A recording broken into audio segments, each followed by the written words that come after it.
An MMA fighter insults a war veteran in the ring, mocking the 67-year-old Purple Heart recipient as a baby killer, while landing cheap shots that open cuts above the old soldier's eyes. The cocky fighter and his crew laugh as they film the assault, thinking they're humiliating another washed-up veteran for viral content. But the quiet security guard watching from the corner isn't just another employee. This is Mike Tyson himself. The punk has no idea he just disrespected a warrior in front of a man who spent decades destroying opponents with surgical precision and explosive fury. While the fighter continues his brutal attack on the bleeding veteran, the heavyweight legend removes his security cap and steps through the ropes with deadly calm. The war hero recognizes his savior and steps back, knowing justice is about to rain down like thunder. The fighter's manager keeps filming, thinking he's capturing another victory, but he's actually recording his client's last moments of arrogance before meeting Iron Mike's fists. What happens when you cross the line in front of boxing's most feared destroyer? Will the punk survive learning why some legends never lose their bite? What happened next would terrorize the fighter's nightmares for the rest of his pathetic existence. Before we jump back and tell us where you're tuning in from. And if this story touches you, make sure you're subscribed, because tomorrow I've saved something extra special for you. The alarm clock's harsh buzz cut through the Detroit morning at precisely 6 a.m., but Frank Kowalski was already awake. 47 years of military discipline didn't fade with retirement papers. He rolled from his narrow bed with practiced efficiency, joints protesting the movement but obeying nonetheless. The studio apartment reflected its occupant: sparse, clean, purposeful. Frank made his bed with hospital corners that would pass any drill sergeant's inspection, then dropped for his daily push-ups. 50 repetitions, modified to accommodate the shrapnel fragments still lodged near his left shoulder. Vietnam had taken some of his mobility, but it hadn't taken his discipline. He moved to the small dresser, opening the top drawer with reverent care. The Purple Heart lay nestled in its presentation case, the medal's purple ribbon still vibrant. After 5 decades, Frank touched it gently, a morning ritual that connected him to fallen brothers who never made it home. Another day, Helen, he whispered to the framed photograph beside it, his late wife's smile frozen in time. The bus ride to Murphy's boxing gym took him through a neighborhood caught between decay and forced renewal. Boarded windows shared blocks with trendy coffee shops, while construction cranes loomed over century-old brick buildings. Frank watched it all with the tactical awareness that never left him, cataloging changes like an intelligence report. Murphy's gym occupied a corner building that had seen better decades. The faded sign promised champions trained here, and Frank believed it. He'd watched Betty Murphy's father build legends in these rooms back when Detroit muscle meant more than just automobiles. Inside, Frank flipped switches with practiced routine. Fluorescent lights flickered to life, revealing heavy bags worn smooth by countless gloves, a ring with canvas that had absorbed decades of sweat and blood. The gym smelled of leather, determination, and honest work, everything the neighborhood was losing to developers' sanitized vision. Morning, Frank. Betty Murphy pushed through the door carrying 2 steaming coffee cups, her gray hair pulled back in its usual no-nonsense ponytail. At 58, she moved with the efficiency of someone who'd spent her life maintaining her father's legacy. Betty. Frank accepted the coffee gratefully. Any word from the tax assessor? Her weathered face tightened. 3 months behind, Frank. The property taxes went up again, some neighborhood improvement assessment nonsense. She gestured around the gym. They want $50,000 to keep this place running. I told you, I can work without pay until you're already working without pay. Betty's voice carried the weight of generations who'd scratched out livings in this neighborhood. This community needs what you give these kids. As if summoned by her words, 12-year-old Marcus Williams burst through the door, followed by his sister Tina. Both wore the careful neutrality of children who'd learned that showing too much enthusiasm invited trouble on the streets. Mr. Frank. Marcus's reserve cracked as he approached the old veteran. Can we work on footwork today?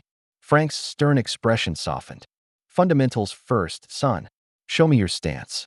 For the next hour, Frank guided the children through basics, not just boxing technique, but discipline, respect, focus.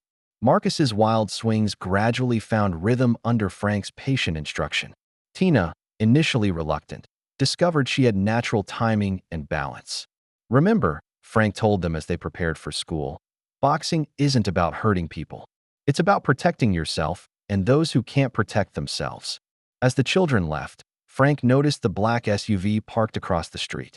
Tinted windows, government plates, same spot it had occupied twice this week. Old instincts stirred. Frank made a mental note to watch that vehicle more carefully. Frank continued observing the mysterious SUV while methodically setting up the heavy bags. His military training automatically cataloging details: make, model, positioning, potential threat assessment. The vehicle's occupants remained invisible behind dark glass, but Frank's instincts whispered warnings.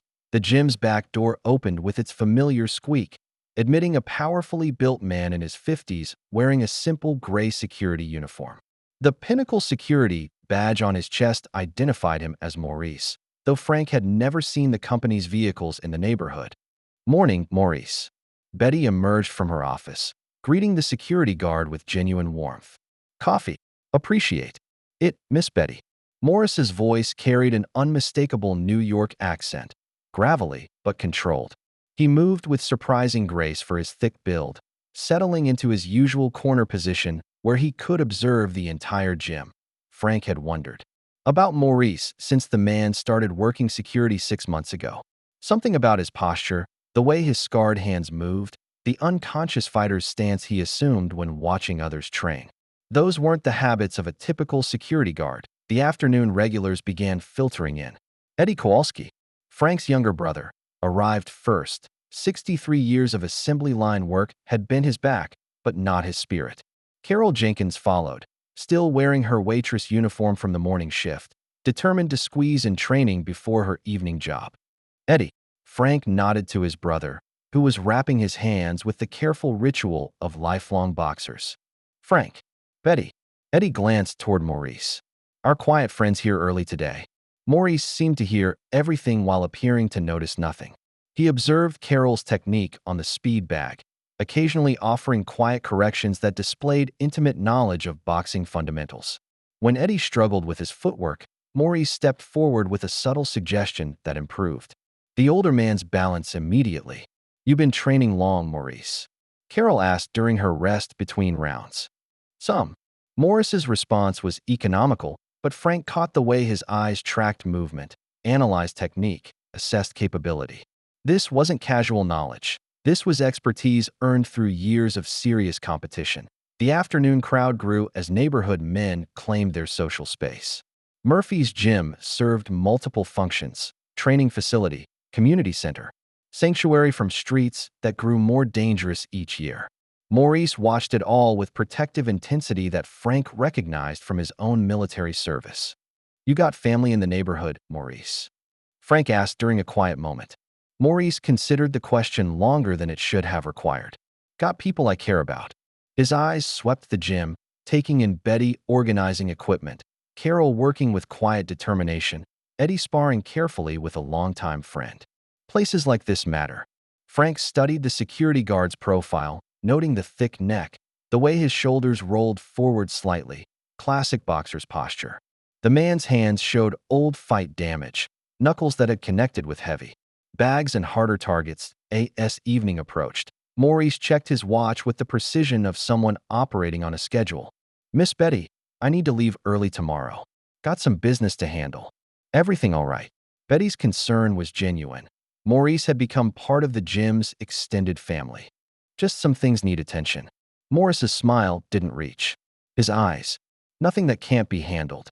Frank watched Maurice gather his simple belongings: a worn gym bag, a thermos that had seen better years. As the security guard prepared to leave, Frank noticed him pause at the window, studying the black SUV that still occupied its position across the street. "Maurice." Frank's voice stopped the bigger man at the door. "That vehicle's been there 3 days running." Maurice turned, his expression suddenly sharp with attention. "You sure about that timing?" "Military habit. I notice patterns." For a moment, something dangerous flickered in Morris's eyes, a glimpse of capabilities that had nothing to do with building security. Then the expression vanished, replaced by his usual neutral mask. "Appreciate the heads up, Frank." Morris's voice carried new weight. Maybe keep an extra eye on things tomorrow. The black SUV pulled directly in front of Murphy's gym at 9 o'clock a.m. sharp, ending 3 days of surveillance with unmistakable intent. Frank was guiding Marcus through speed bag fundamentals when the vehicle's doors opened, disgorging 4 men who moved with the calculated swagger of people accustomed to getting their way. Derek Stone emerged first, 6'2" of sculpted. Arrogance wrapped in designer athletic were worth more than Frank's monthly social security check. Tattoos covered his arms like expensive billboards, advertising a carefully crafted image of dangerous youth. His entourage followed, a slick-haired manager in an expensive suit, a cameraman already filming, and 2 associates wearing matching Apex fighting tracksuits. "This is perfect," the manager announced to his camera, gesturing at the gym's weathered exterior. Authentic neighborhood atmosphere, real old-school vibe. Derek's gonna look great against this vintage backdrop. Frank's military instincts cataloged details automatically. Designer shoes that had never touched a real gym floor. Soft hands that had never known honest work. Eyes that assessed everything in terms of personal advantage. These weren't fighters. They were performers. Derek swaggered through the entrance like he owned the building, his gaze sweeping dismissively over equipment that had trained champions when he was still in diapers. "Jesus, look at this vintage crap. Haven't seen bags this old since my grandfather's basement." Betty emerged from her office, professional courtesy masking her immediate dislike. "Can I help you, gentlemen?" Rick Morrison, Apex Fighting Corporation. The manager extended a business card with flourish. "This is Derek Stone, 12-0, rising star in the MMA world. We're scouting locations for authentic training footage." "The gym isn't available for filming," Betty replied firmly to Morrison's smile never wavered. "We're prepared to pay well for the privilege. Cash money, up front." His eyes calculated the gym's obvious financial struggles. "Plus, we're very interested in this property. Prime real estate, great development potential. The gym isn't for sale. Everything's for sale, sweetheart." Derek's voice carried the casual dismissal of someone who'd never been denied anything. "Question is just finding the right price." Frank stepped forward, military bearing evident in his posture. The lady said no. "Maybe you gentlemen should respect that." Derek's attention shifted to Frank with predatory interest.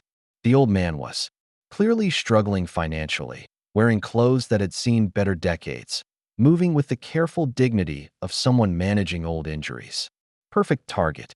"And you are?" Morrison had his camera rolling. "Frank Kowalski, Vietnam veteran, part-time. Trainer here." Derek's expression lit up with malicious opportunity. "Vietnam, huh? No shit. My grandfather always said you guys got a raw deal over there." His tone carried mock sympathy that fooled nobody. "What kind of fighting did they teach you in Vietnam, old man? Real combat techniques? Or just how to shoot civilians from helicopters?" The gym went silent. Everyone knew Frank's story, how he'd come home to protests and accusations, how he'd spent years rebuilding his life from the wreckage of public hatred. Betty's face flushed with anger, but Frank raised a hand slightly, maintaining his composure. "I learned boxing before the war," Frank replied evenly. "Army champion in '69. Military training taught discipline, respect for others, protection of those who can't protect themselves." Derek laughed, a sound like breaking glass. "Military training? That's some outdated bullshit right there. You old-timers think your World War II moves mean something against modern fighters." He gestured at his own physique. "This is what real training looks like, Grandpa. Scientific nutrition, cutting-edge techniques, actual competition against athletes instead of jungle peasants." Morrison's camera captured every word, Derek's crew laughing on cue. The manager dropped another name like a casual threat.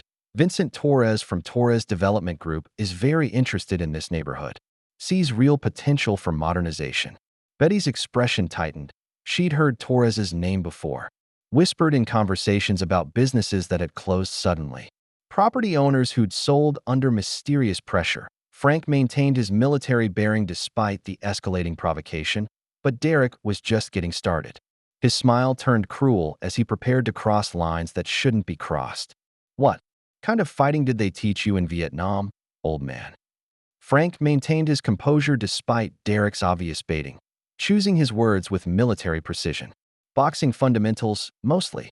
Some basic hand-to-hand combat, for survival situations. Military training emphasized discipline and discipline. Derek's laughter cut through Frank's explanation like a blade. Is that what they called killing farmers and burning villages? Real discipline shit right there. The temperature in the gym seemed to drop 10 degrees. Frank's jaw tightened imperceptibly, but his voice remained steady. Military service taught us to protect our brothers and complete our mission. Most of what happened over there isn't something we discuss with civilians. Derek pulled out his phone, thumb already hitting record. Come on, don't be modest, Grandpa. Tell us about the real action. How many gooks did you waste? Did you get to burn any villages? Must have been fun, right? His voice dripped with mock enthusiasm. Bet you loved playing soldier with your government-issued murder weapons. Betty stepped forward, her voice sharp with protective anger. That's enough. You need to leave. Shut up, sweetheart. The grown-ups are talking. Derek's attention never left Frank, sensing vulnerability like a shark scenting blood. I'm just trying to understand what kind of training our war hero got from Uncle Sam. But it wasn't much use when the peace protests started, huh? All those hippies calling you baby killers. They weren't wrong, were they? Frank's hands remained steady, but something dangerous flickered in his eyes. 47 years of carrying that burden, of sleepless nights and whispered accusations, of coming home to a country that treated its soldiers like war criminals rather than patriots who'd answered their nation's call. Eddie started forward, but Frank's slight gesture stopped him. The old veteran had faced worse than this punk's ignorant taunts, had survived real combat and genuine hatred.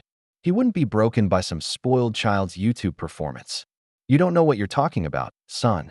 Frank's voice carried the weight of experience Derek would never understand. Men died over there. Good men.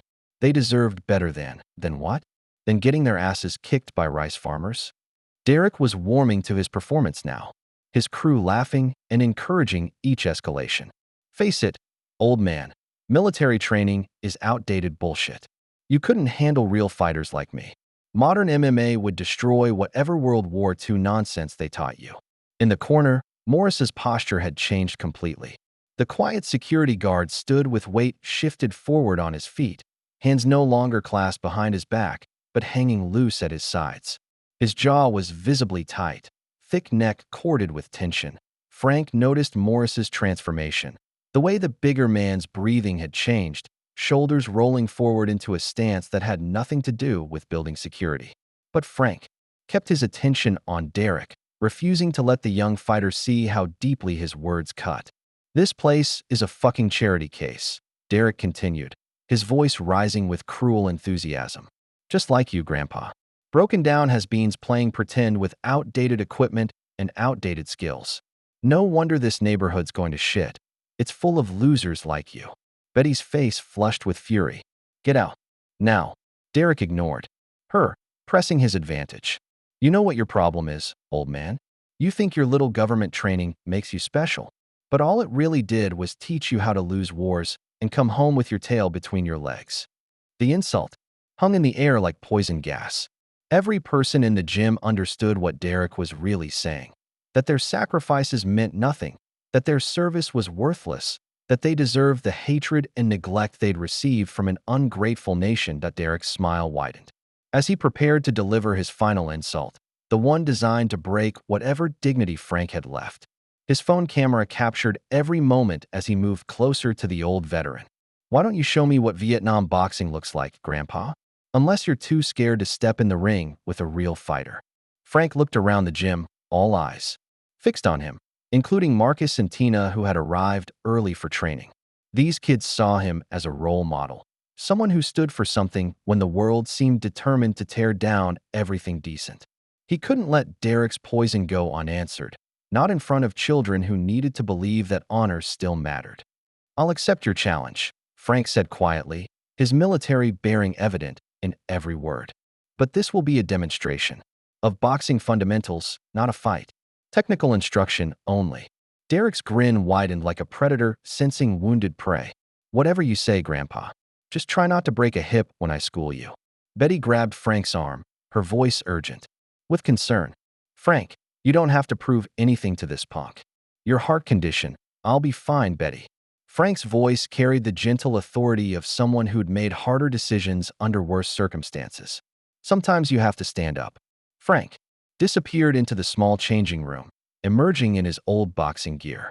The gloves were worn but well maintained, his name hand-stitched on the wrists by Helen during their early marriage.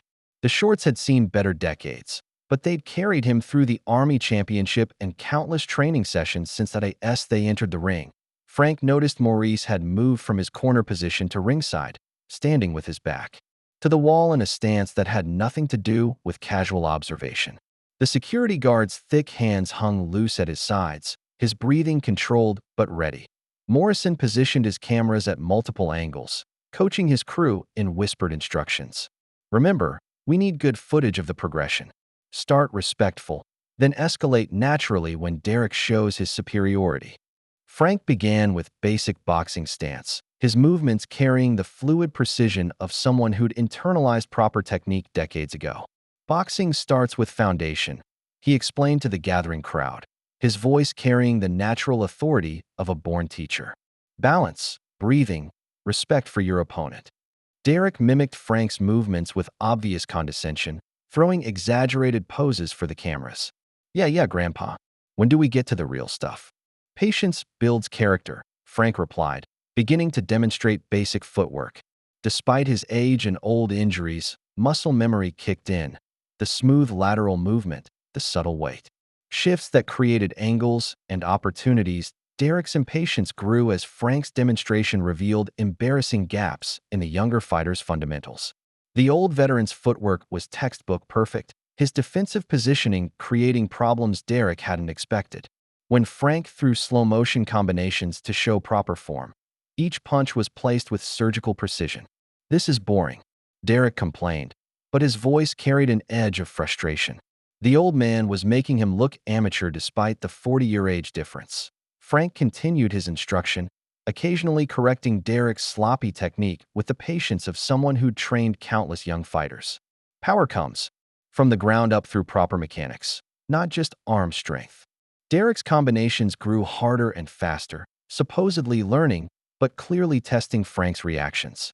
The old veteran slipped most shots cleanly, occasionally catching Derek off balance with perfectly timed counters that barely touched, but demonstrated complete control. That Morrison's camera captured Derek's growing frustration as Frank's superior technique became impossible to ignore. The manager made subtle hand signals, reminding his fighter of their real purpose. Derek's next combination carried genuine malice, abandoning any pretense of demonstration. The shots were aimed to hurt rather than instruct, designed to exploit.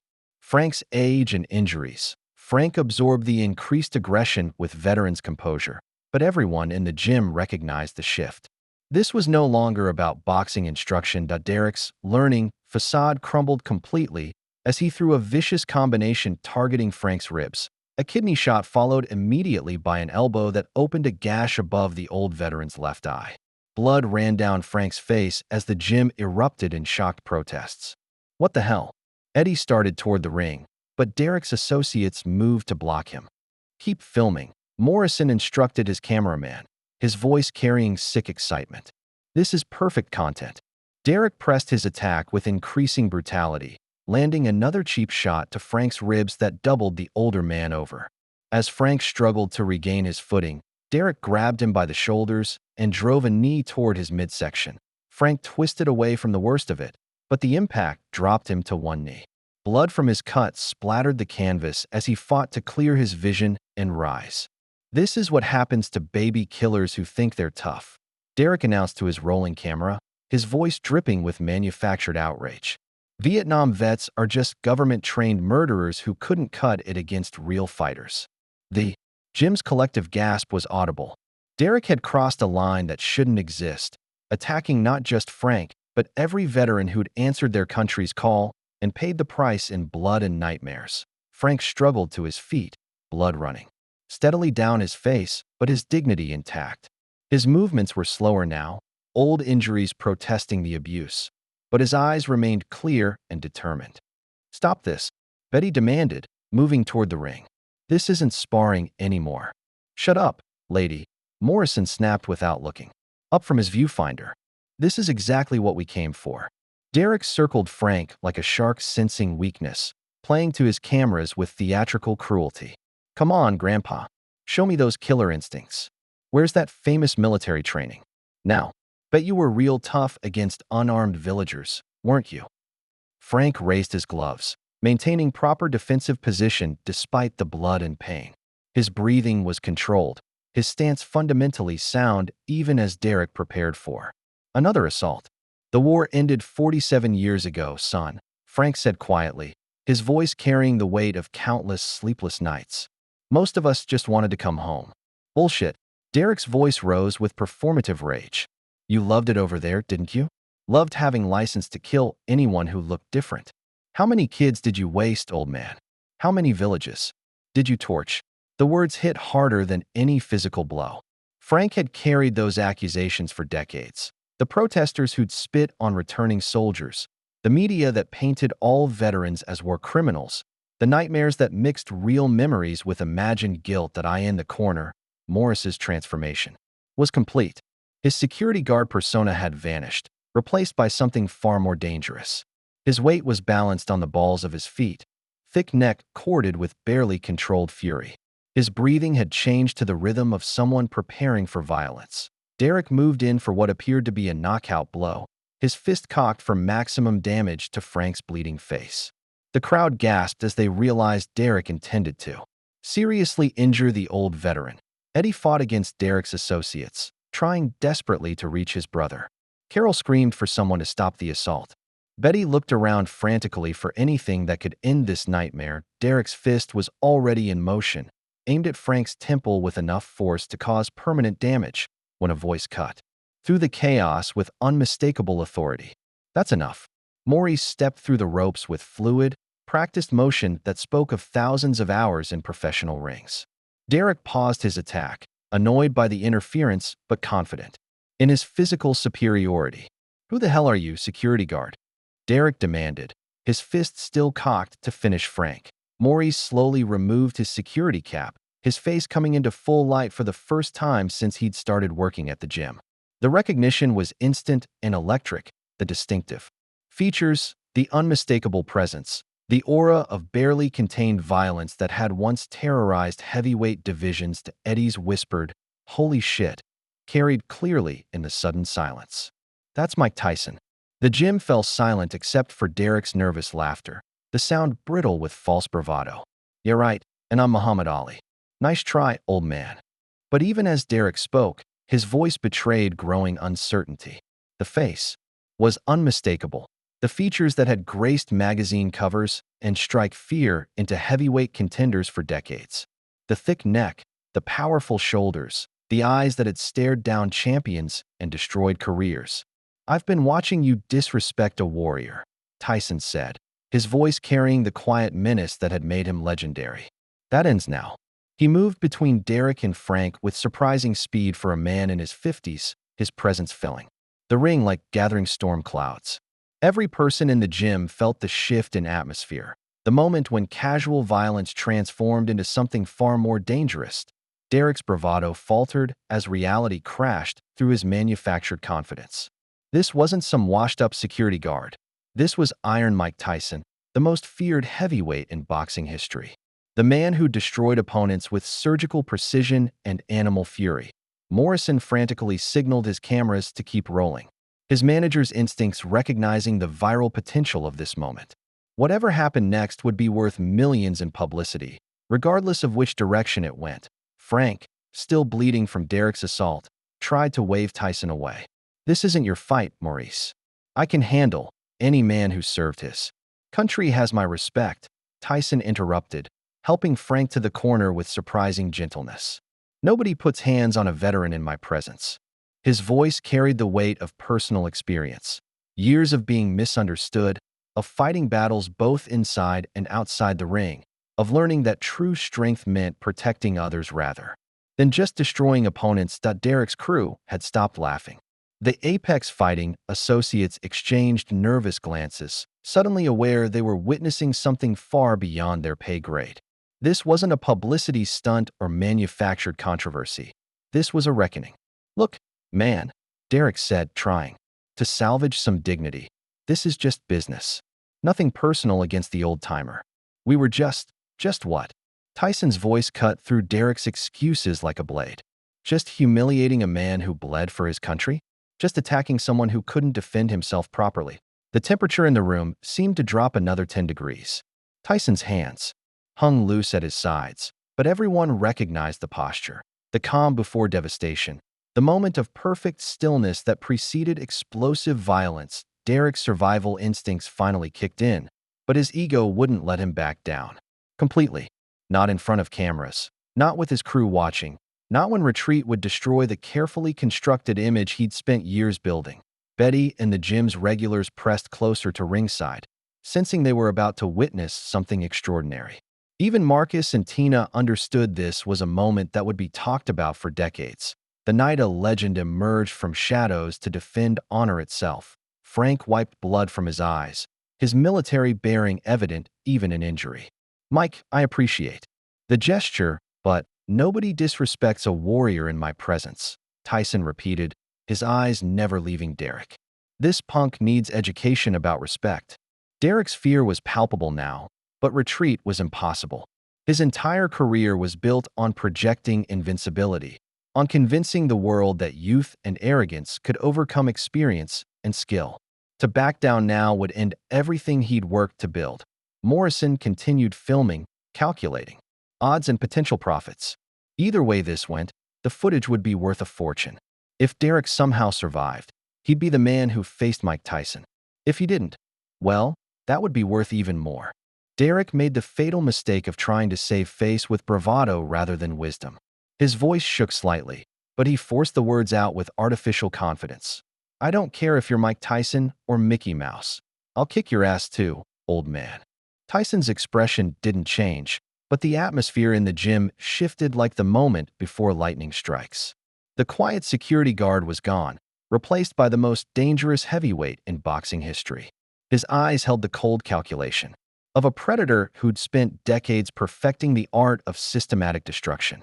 You wanted to see real fighting, Tyson said, removing his security shirt to reveal his still impressive physique. Despite being in his 50s, his shoulders and arms carried the dense muscle of someone who'd never stopped training. Let me educate you. Derek charged first, desperation overriding strategy. He threw a wild haymaker intended to end the fight before it began. The kind of looping punch that worked against smaller, weaker opponents who couldn't hurt him back. Tyson slipped the punch effortlessly, his head movement a masterclass in defensive boxing. The haymaker sailed harmlessly past as Tyson stepped inside Derek's guard and delivered a left hook to the body that lifted the younger fighter completely off his feet. The sound echoed through the gym like a gunshot. Derek's feet left the canvas for a full second before he crashed back down, gasping and clutching his ribs. The punch had landed with surgical precision, targeting the exact spot where Derek had cheap shot Frank minutes earlier. Derek staggered backward, his face already pale with shock and pain. In 30 seconds, he'd learned the difference between athletic conditioning and genuine fighting experience. The difference between someone who'd trained for sport and someone who'd fought for survival. Tyson stalked forward with his trademark bob and weave style, moving his head in hypnotic patterns that made targeting impossible. His footwork was poetry in motion, angles and timing that created opportunities while avoiding counters. Derek threw desperate combinations, but Tyson made him miss by inches, countering with pinpoint accuracy. A right uppercut snapped Derek's head back, followed immediately by another left hook that crumpled his defensive guard like paper. The gym crowd was silent except for the sound of leather meeting flesh, each punch precisely placed for maximum effect. Tyson wasn't just beating Derek. He was dismantling him with the systematic efficiency that had made him legendary. Derek's legs went rubbery as a perfectly timed right cross found his jaw. He dropped to the canvas like a felled tree, his consciousness flickering as he struggled to process what had just happened. Get up, Tyson commanded, his voice carrying no emotion, just cold professional assessment. Derek somehow struggled to his feet, more from instinct than courage. His vision was blurred, his balance shot, but some primal part of his brain kept him moving. Tyson waited with patient indifference, allowing Derek to regain some semblance of fighting position. When the younger fighter raised his gloves again, Iron Mike delivered his final lesson. A left hook to the body followed immediately by a right cross to the jaw. The combination was textbook perfect, each punch flowing into the next with devastating precision. Derek's eyes rolled back as he crashed to the canvas, unconscious before he hit the blood-stained canvas. The gym erupted in cheers and applause. Frank, his cut now bandaged by Betty, approached Tyson with profound gratitude evident in his weathered features. "Mike, I can't thank you enough. Any veteran deserves that respect," Tyson replied, helping Frank steady himself. "Nobody disrespects a warrior in my presence." But Morrison was grinning despite his fighter's humiliation, his manager's instincts recognizing opportunity in disaster. His cameras had captured everything: the build-up, the assault on Frank, Tyson's reveal, and the brutal beatdown that followed. "This is perfect," Morrison announced to the stunned Jim. "Absolutely perfect. We got everything on camera." Mike Tyson brutally attacks young fighter. "The assault charges alone will be worth millions." His smile widened as he calculated potential profits. "By tomorrow morning, this footage will be everywhere. Every news station, every social media platform, every sports blog in the country. And our lawyers will own this dump within a week." The celebration died as Morrison's words sank in. Betty's face went pale as she realized the trap they'd walked into. Frank's expression hardened with the recognition of an enemy who'd outmaneuvered them. Morrison pocketed his cameras with theatrical satisfaction. "Say goodbye to your precious gym, because Torres Development Group will own this place by next week. Thanks for the content, suckers." 2 hours after Derek's humiliating defeat, the fighter had been loaded into an ambulance and Morrison had disappeared with his precious footage, but the manager's threat lingered in the gym like toxic smoke. Betty, Frank, and Tyson sat in the cramped office behind the main floor, the weight of impending disaster settling over them like a funeral shroud. "I've been working security in this neighborhood for 6 months, Tyson said, breaking the heavy silence. His voice carried none of the explosive menace from the ring, just quiet exhaustion. "Not just here. 3 other businesses on this block, 2 more over on Corktown Avenue. All getting the same pressure." Betty's weathered hands shook as she opened her desk drawer, producing a stack of official-looking letters bound with a rubber band. "These started coming 3 months ago." She spread them across the desk like evidence of a crime. "Vincent Torres, Torres Development Group. Generous offers to buy the gym for 30 cents on the dollar." Frank examined the correspondence with military precision, his trained eye catching details that civilian readers might miss. "These aren't form letters. Whoever wrote them knows your financial situation intimately: property tax amounts, utility bills, even your insurance premiums."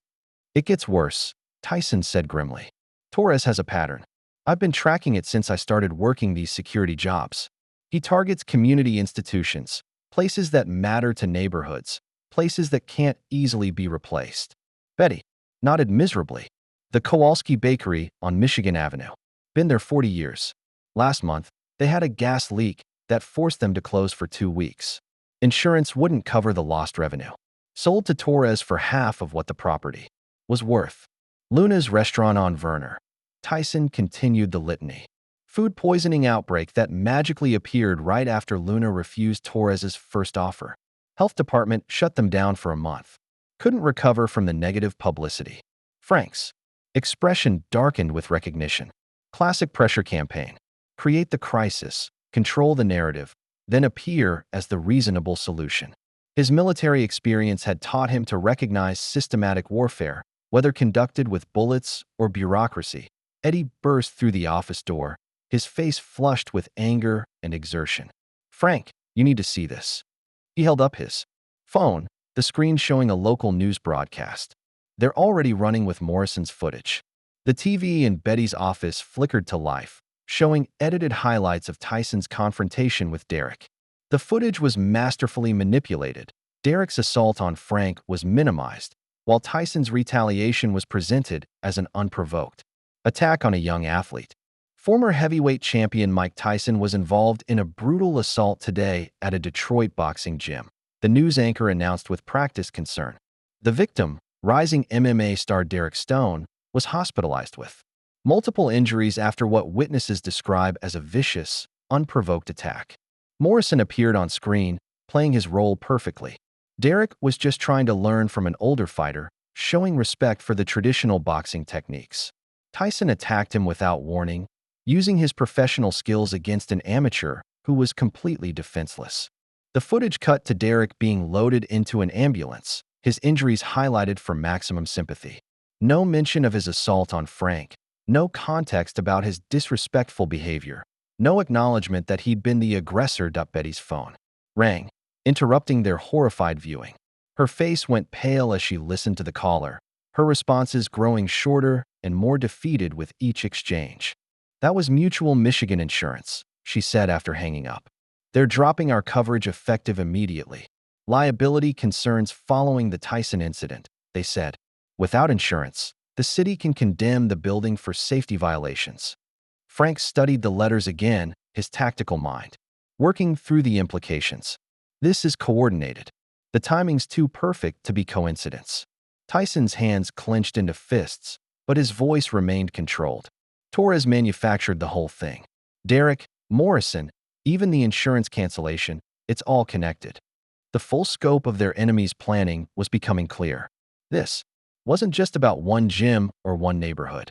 Torres was conducting systematic warfare against community institutions, using legal and financial pressure to acquire properties for development. Betty looked around her father's office, seeing 40 years of community service reduced to collateral damage in a developer's profit scheme. What do we do now? Frank arrived at Murphy's gym before dawn, but Tyson was already there, methodically cleaning equipment with the focused intensity of someone channeling frustration into productive action. The former champion worked without his security guard. Disguise, there was no point in hiding anymore. "Couldn't sleep either?"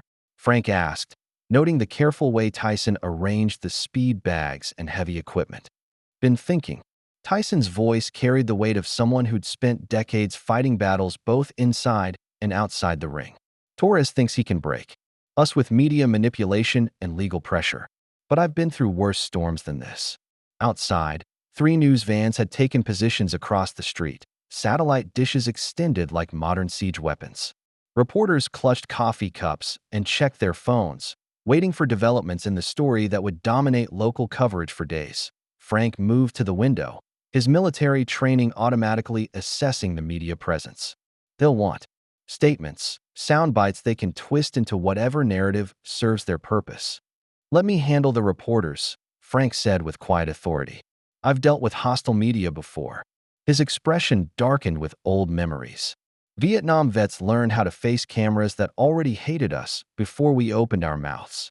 As they prepared for the siege ahead, Frank shared details he'd never discussed with anyone at the gym. "I wasn't just Army infantry, Mike. I was special forces, trained in combat tactics, but also psychological warfare, information operations. Before Vietnam, I was all-Army boxing champion in '69. Tyson's eyebrows rose with genuine surprise. "All-Army? That's serious competition. Why didn't you go professional after the war?" "Different world then," Frank replied, his voice carrying decades of what might have been. "Came home to protests, people calling us baby killers. Professional boxing didn't want veterans associated with their sport. Too controversial." Tyson nodded with understanding born of his own experience with media crucifixion. "I know about being painted as the monster. Spent years having every mistake magnified, every good deed ignored. The media creates narratives that sell, not necessarily truths." They began planning their counteroffensive with the systematic approach of experienced fighters who understood that winning required more than just physical confrontation. Frank's tactical thinking complemented Tyson's understanding of media manipulation and public perception. "We can't match Torres's resources," Frank observed, studying the news vans through the window. "But we can control our message if we're smart about it." "My connections in the boxing world aren't what they used to be," Tyson admitted. "But there are still some people who remember when I was trying to rebuild my life, make amends for past mistakes." Betty arrived early, her face showing the strain of a sleepless night spent calculating impossible numbers. She carried a manila folder thick with official documents, more bad news to add to their mounting problems. "Building inspectors coming today," she announced without preamble. Harold Weber from the city. "Routine safety inspection," prompted by yesterday's incident. Her voice carried the bitter knowledge that nothing about this inspection would be routine. "How much time do we have?" Frank asked, He'll be here at 10. Betty's voice cracked slightly. Frank, the insurance cancellation means we're operating illegally. If Weber finds any violations, and he will, the city can condemn the building. Immediately, the full scope of Torres's strategy was becoming clear. Create a crisis, manufacture negative publicity, then use bureaucratic pressure to force a sale at below-market prices. It was systematic destruction disguised as legal business practice. Their planning was interrupted by the sound of young voices.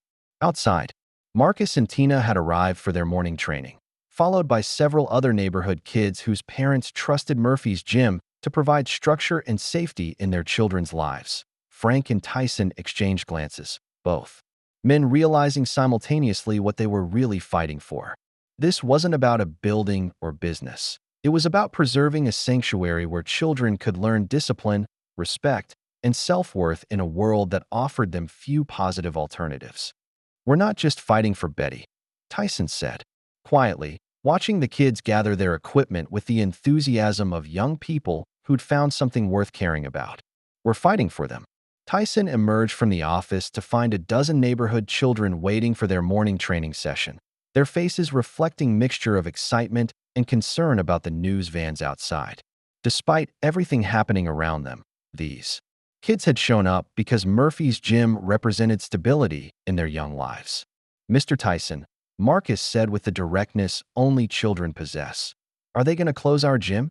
The former heavyweight champion knelt to Marcus's eye level, his voice gentle but honest.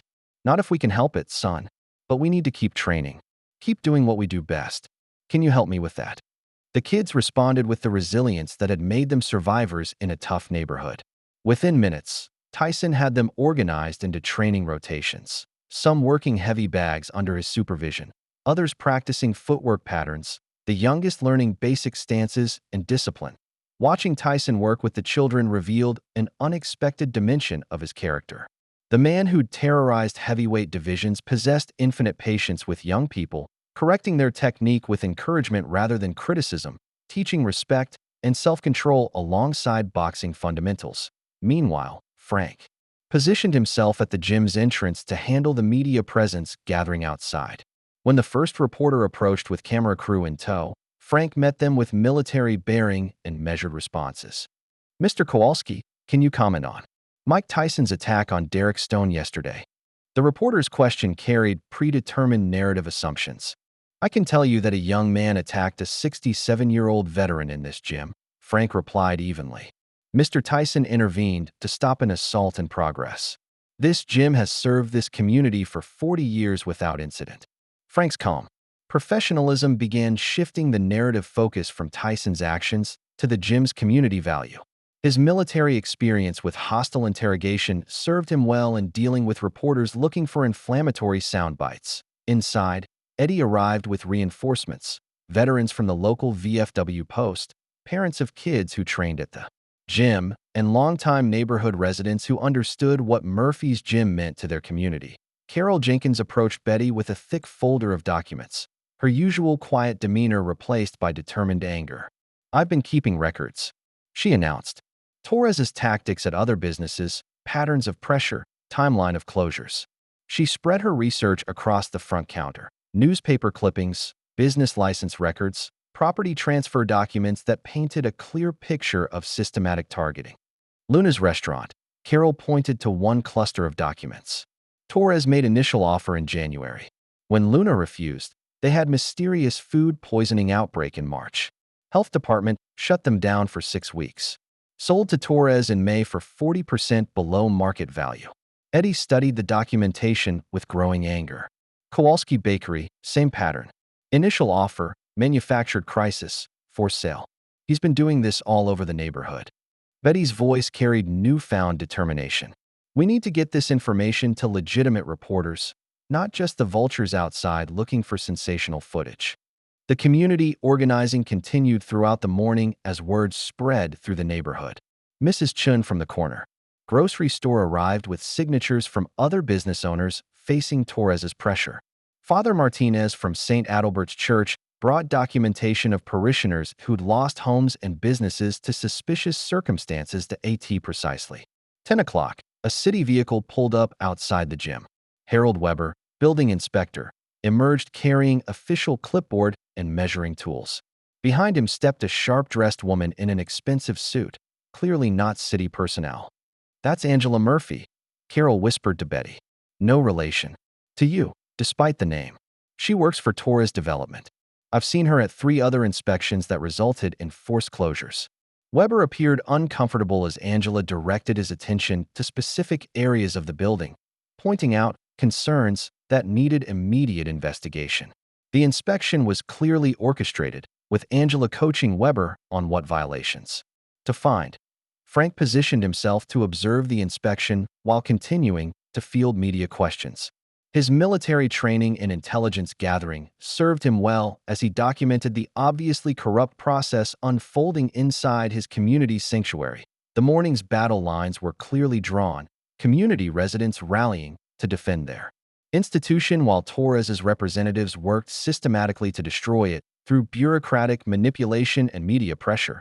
Building Inspector Harold Weber entered Murphy's gym with the reluctant shuffle of a man being forced into decisions he'd rather avoid. Behind him, Angela Murphy moved with predatory confidence, her expensive suit and clipboard marking her as Torres Development's point person for this manufactured crisis. "Mr. Weber," Betty greeted the inspector with professional courtesy. She didn't feel. "I have all our maintenance records, safety certifications, and compliance documentation ready for your review." Weber nodded uncomfortably, clearly aware that his inspection was being directed by interests beyond building safety. Angela immediately began pointing out concerns that required immediate investigation: electrical outlets that had passed inspection for years, ventilation systems that had never caused problems, structural elements that had been maintained to code. Frank shadowed the inspection team, politely questioning each violation as Weber dutifully recorded Angela's directed findings.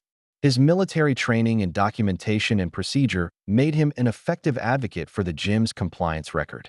"This electrical panel appears to be functioning properly," Frank observed as Weber wrote down another violation. "What specific code does it violate?" Weber consulted his manual with obvious discomfort. "Well, it's an older installation and modern standards require.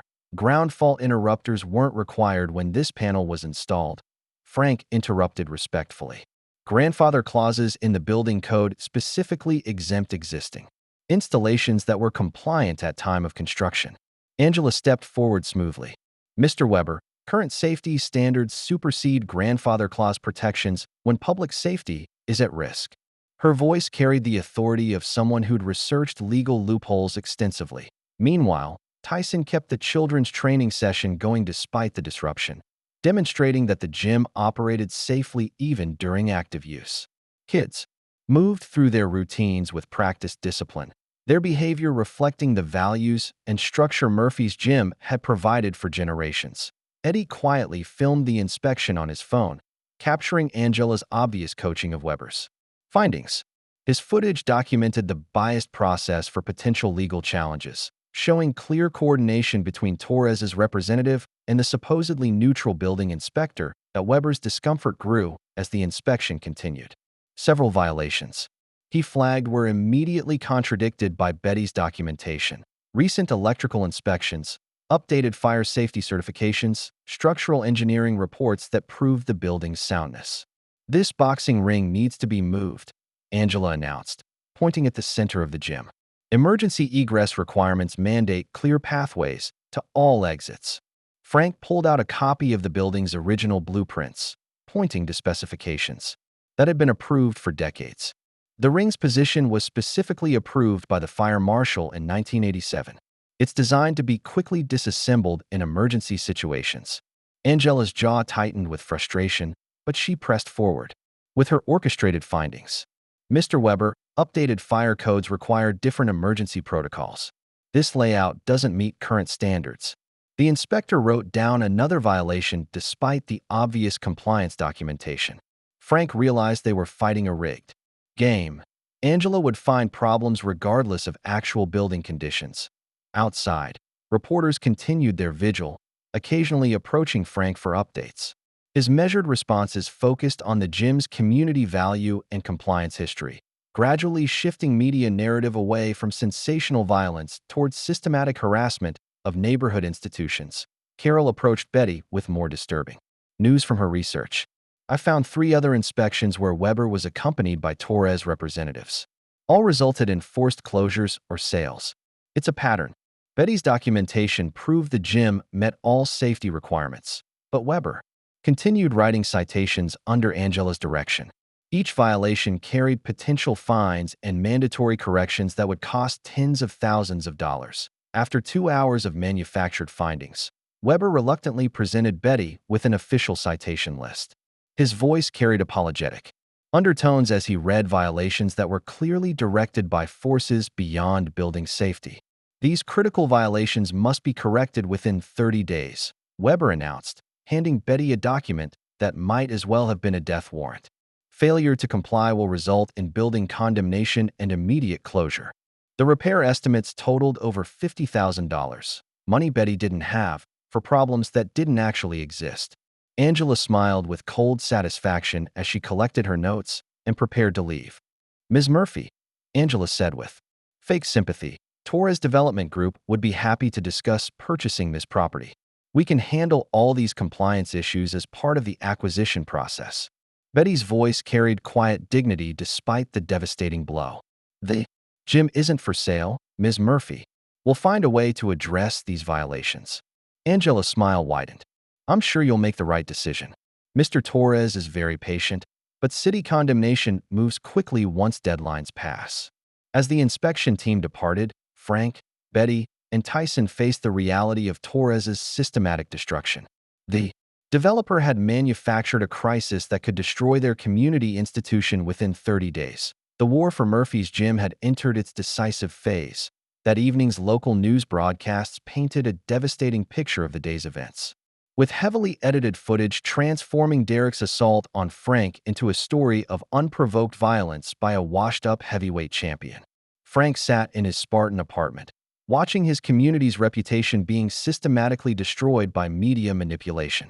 Former heavyweight champion Mike Tyson brutally attacked a young MMA fighter today, the news anchor announced with practiced gravity. The incident occurred at Murphy's boxing gym in Detroit, where witnesses say Tyson used his professional training against an amateur athlete. The footage had been masterfully edited. Derek's cheap shots on Frank were reduced to brief glimpses, while Tyson's retaliation was shown in slow-motion detail that emphasized every devastating punch. Morrison appeared as the voice of reason, his manager's suit and concerned expression lending credibility to his manufactured narrative. Derek Stone was just trying to learn traditional boxing techniques from an older fighter, Morrison explained to the camera with Oscar-worthy sincerity. He showed nothing but respect for the veteran community. Tyson's attack was completely unprovoked. A has-been taking out his frustrations on a young athlete who couldn't defend himself. Frank's hands clenched as he watched Derek being loaded into an ambulance, his injuries highlighted for maximum sympathy.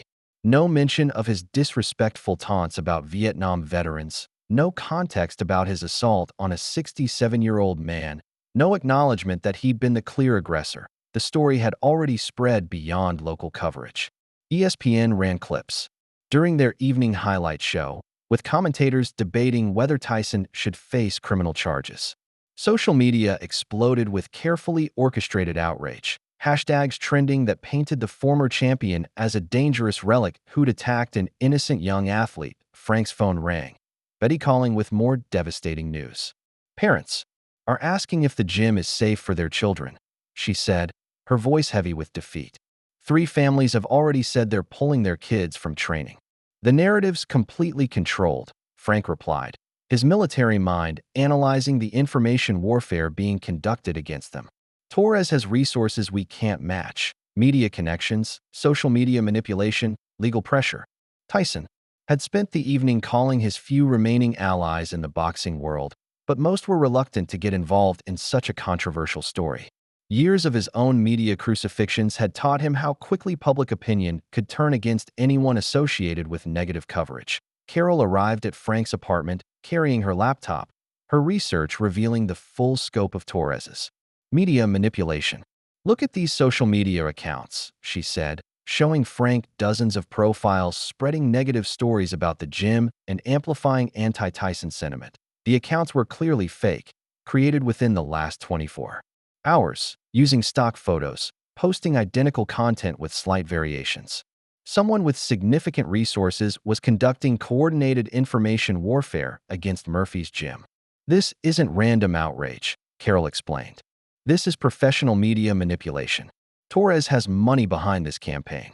Frank studied the evidence with growing anger, recognizing propaganda techniques he'd encountered during his military service. The enemy wasn't just attacking their gym. They were attacking the truth itself, replacing reality with manufactured narrative designed to justify their destruction. We can't win a media war with their resources, Frank said finally, his voice carrying the quiet determination of someone who'd faced impossible odds before. But we can fight back with something they don't have. What's that? Carol asked. The truth. And people who know the difference. Frank began formulating a strategy that would use community organizing and grassroots resistance against Torres's corporate manipulation. If they couldn't control the narrative through money and connections, they'd control it through authenticity and local support. The battle for Murphy's gym was becoming a war for the soul of the neighborhood itself. Frank implemented his counteroffensive with military precision, treating Torres's media campaign as an information war that required systematic response rather than emotional reaction. By dawn, he was coordinating with veterans from 3 VFW posts across Detroit, organizing a grassroots resistance campaign that would rely on personal testimonies rather than corporate resources. Every one of you knows what it's like to be painted as the villain. Frank addressed a gathering of 20 veterans in Murphy's gym before opening hours. We came home to protesters calling us baby killers, media that portrayed us as damaged goods. Now they're doing the same thing to Mike for defending one of us. The response was immediate and overwhelming. Eddie coordinated phone campaigns to local media outlets, with veterans calling in to share testimonials about Frank's character and the gym's community value. These weren't professional spokesmen or paid advocates. They were neighbors who'd known Frank for decades, parents whose children had learned discipline and respect in Betty's facility. Channel 7 just got 15 calls in an hour, Eddie reported with satisfaction. All from people who know the real story about what happened yesterday. Meanwhile, parents of children who trained at the gym began organizing petition drives throughout the neighborhood. Mrs. Chun coordinated door-to-door signature gathering, while Father Martinez used Sunday services to explain the gym's importance to community families. Tyson spent the morning on the phone with the Cuz D'Amato Legacy Foundation, an organization dedicated to continuing his former trainer's work with underprivileged youth. His reputation with the foundation was solid. They remembered his genuine efforts at redemption and community service over the past decade. They're willing to provide financial support, Tyson reported to Betty. Not enough to solve everything, but enough to address some of the building violations while we fight the bigger battle. Betty had contacted the Detroit Legal Aid Society about challenging Weber's inspection findings. The attorney she spoke with was intrigued by the documented bias Carol had uncovered, suggesting they might have grounds for a civil rights complaint against Torres's systematic targeting of community institutions. Frank and Tyson worked together, training the children who continued showing up despite the media circus outside. Their partnership had become natural and effective, Frank's tactical thinking and teaching ability complementing Tyson's boxing expertise and natural rapport with young people. Mr. Frank taught me about respect, 12-year-old Marcus told a reporter who'd managed to slip inside. Mr. Mike taught me that being strong means protecting people who can't protect themselves. The children's testimonies were powerful precisely because they were uncoachable and authentic. These kids genuinely loved coming to Murphy's gym, saw Frank and Tyson as positive role models, and couldn't understand why anyone would want to close their safe space. Morrison continued his media offensive, appearing on national sports shows to discuss the dangerous culture of violence in boxing. But community pushback was growing stronger with each passing hour.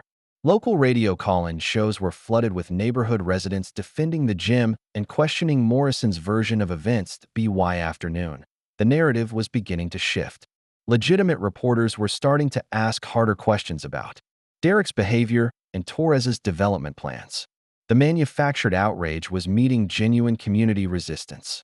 "We're gaining ground," Carol reported, monitoring social media sentiment. The fake accounts are still active, but real people are pushing back with actual experiences. Tyson proposed the strategy that would define their final counterattack. "We need to take control of this story completely," he said, his voice carrying the confidence of someone who'd survived media destruction before. "I want to organize a charity exhibition fight. 3 rounds against local fighters. All proceeds going to gym improvements and youth programs." Betty's eyes lit up with understanding. "Show the community what this place really represents. Let people see for themselves who we are." Frank nodded approvingly. "Turn their weapon against them. Instead of hiding from cameras, we invite them in to see the truth." The plan would be risky. Any mishap could reinforce negative perceptions about violence and boxing culture. But it also offered the opportunity to demonstrate Murphy's Gym's true values while raising funds to fight Torres's systematic pressure. "If we're going to do this," Frank said with military certainty, "we do it right. Full community support, complete transparency, and results that speak for themselves." The charity exhibition took shape with remarkable speed as community leaders rallied behind Murphy's Gym with the enthusiasm of people who'd found a cause worth fighting for.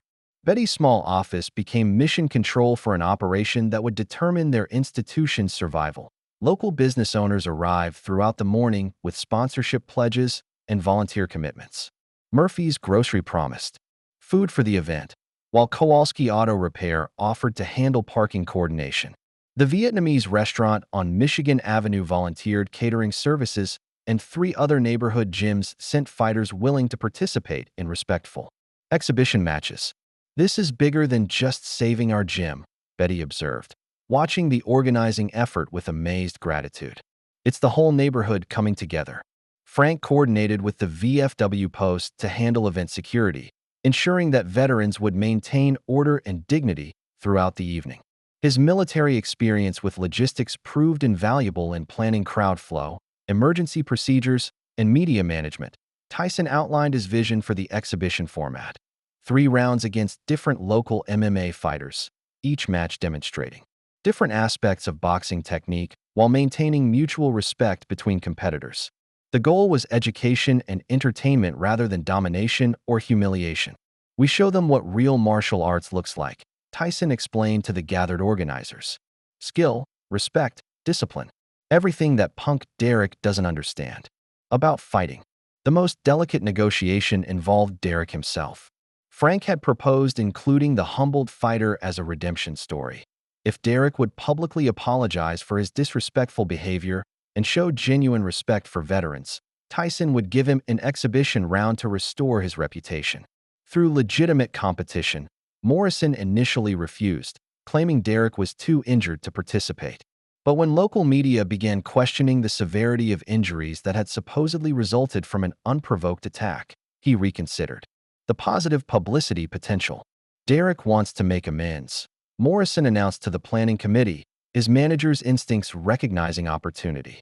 "He realizes he was wrong to disrespect Mr. Kowalski and wants to show proper respect for the veteran community." Betty remained skeptical of Morrison's sudden conversion, but Frank supported the inclusion as both tactical advantage and genuine opportunity for redemption. "Sometimes people need a chance to choose better," he said with the wisdom of someone who'd seen war bring out both the worst and best in human nature. Jimmy Murphy had volunteered enthusiastically to help with event promotion and coordination, his 19-year-old energy proving valuable in managing social media campaigns and reaching younger demographics. He seemed genuinely excited about the positive attention the gym was receiving. "This could change everything for us," Jimmy told Betty as he updated the event's Facebook page with growing attendance numbers. "People are seeing what this place really means to the community." But as the planning session wound down, Jimmy received a text message that made him excuse himself nervously. "Just need to handle something real quick," he mumbled, slipping toward the back exit with his phone pressed to his ear. Nobody noticed his departure in the excitement of successful organizing, but Frank's peripheral vision caught the young man's furtive behavior. Military instincts whispered warnings, but the planning momentum carried everyone forward toward what promised to be Murphy's Gym's triumphant vindication. 3 days to pull this together, Betty announced to the departing volunteers. "If we can make this work, We save more than just the gym. We save what this neighborhood stands for. Outside, Jimmy stood in the alley behind the building, his voice hushed as he provided detailed information about the exhibition plans to someone who clearly wasn't a friend or family member. Yeah, I got all the details, Jimmy whispered into his phone. Security arrangements, fighter lineup, everything you wanted to know. But Mr. Torres, I'm starting to think maybe. The voice on the other end cut him off sharply, reminding Jimmy of promises made and prices that would be paid for. Betrayal. The young man's shoulders sagged with the weight of choices that had seemed so reasonable when college tuition seemed impossible to afford. 3 days to save Murphy's gym, unaware that their salvation was being systematically betrayed by someone they trusted completely. Exhibition night transformed Murphy's gym into something magical, a community celebration that showcased everything Torres's development plans would destroy. The converted space buzzed with energy as neighborhood families filled every available seat, their excitement palpable in the warm air, thick with anticipation and shared hope. Local media had arrived in force, but the tone was different now, legitimate. Sports reporters covering a community event rather than vultures circling controversy. The grassroots organizing had shifted public perception, painting the exhibition as neighborhood resistance against corporate exploitation. Derek arrived with Morrison's camera crew, his demeanor markedly different from the arrogant fighter who'd assaulted Frank 3 days earlier. Whether genuine humility or calculated performance, he approached the old veteran with respectful posture and carefully chosen words. Mr. Kowalski, I want to apologize publicly for my disrespectful behavior, Derek announced to the gathered crowd. And cameras, I was wrong to mock your service and attack you in this gym. I'm grateful for the chance to make amends. Frank accepted the apology with dignity, his response carrying the grace of someone who understood that redemption required opportunity as well as remorse. Sometimes good people make bad choices, son. What matters is learning from mistakes. The first exhibition round showcased Tyson's technical mastery against a local heavyweight who'd trained at competing gyms for years. Both fighters demonstrated mutual respect, with Tyson allowing his opponent to look competitive while displaying the timing and precision that had made him legendary. Frank worked Tyson's corner with seamless professionalism, their partnership now completely natural. The old veteran's tactical advice complemented Tyson's ring intelligence, creating a dynamic that impressed both fighters and spectators. Beautiful work, Mike, Frank said between rounds, applying ice to non-existent swelling, while offering strategic observations. Keep the combinations short, let him show his skills. The second exhibition featured Tyson against a skilled middleweight, with both men emphasizing defensive technique and counterpunching rather than aggressive offense. The crowd appreciated the chess match of boxing intelligence, applauding technical excellence over brutal power. Morrison filmed everything with growing enthusiasm, recognizing that this positive coverage could rehabilitate both Derek's image and his own management reputation. The narrative had shifted completely, from violent assault to community celebration, from damaged has-been to respected elder statesman. Betty announced between rounds that the evening had already raised enough money to address all building violations and fund youth programs for 2 years. The community had responded with overwhelming financial support, proving that authentic grassroots organizing could overcome corporate manipulation. Murphy's gym will not only survive, Betty declared to thunderous applause, but will expand our programs to serve even more neighborhood families. The atmosphere was celebratory as Derek prepared for the final exhibition round, his chance at redemption through respectful competition rather than manufactured controversy. But Frank noticed subtle changes in the evening's dynamics that triggered his military-trained situational awareness. The referees Torres had sent were significantly larger and more intimidating than typical boxing officials, moving with the careful precision of men trained for violence rather than rule enforcement. Their eyes tracked the crowd with tactical assessment rather than sporting interest. More troubling, Jimmy had disappeared from his volunteer position during the second exhibition, slipping out the back door with his phone pressed to his ear. Frank caught a glimpse of the young man through a side window, animated conversation with someone who was clearly giving detailed instructions. As Derek climbed through the ropes for his redemption round, Frank's instincts screamed warnings. The evening's success felt too perfect, the narrative shift too convenient. In his experience, when everything seemed to be going perfectly, that's when the enemy revealed their real strategy. But the crowd's enthusiasm was infectious, and Tyson was already moving to center ring with the confident bearing of someone who'd overcome worse challenges than a single night's exhibition. Frank pushed his concerns aside, focusing on his corner duties while hoping his paranoia was just the product of too many years in combat zones. The final round was about to begin, and with it, the true test of whether Murphy's gym had really won its battle for survival. Derek entered the ring with the humble demeanor he'd maintained throughout the evening, his apologetic performance convincing even Frank's suspicious nature. But as the final exhibition round began, something fundamental shifted in the young fighter's posture.